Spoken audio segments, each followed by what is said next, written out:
দীর্ঘ প্রায় 1 মাস বন্ধ থাকার পর ঘোড়াশাল পলাশ সার কারখানাটি গতকাল সোমবার দুপুর থেকে পুনরায় চালু হয়েছে। গত 4 মার্চ দেশের অন্যতম বৃহৎ ইউরিয়া সার উৎপাদনকারী প্রতিষ্ঠানটি গ্যাস সংকটের কারণে বন্ধ হয়ে যায়।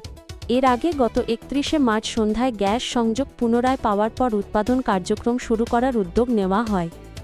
সোমবার 6 এপ্রিল বিকেলে কারখানার মহাব্যবস্থাপক প্রশাসন মো.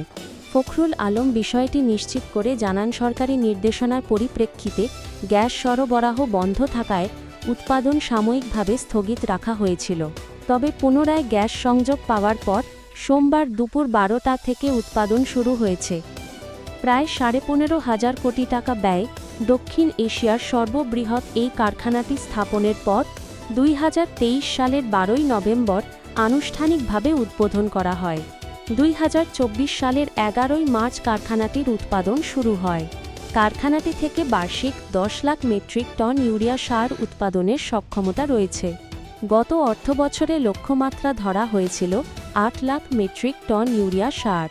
এর বিপরীতে উৎপাদন হয়েছে 8,16,000 মেট্রিক টন।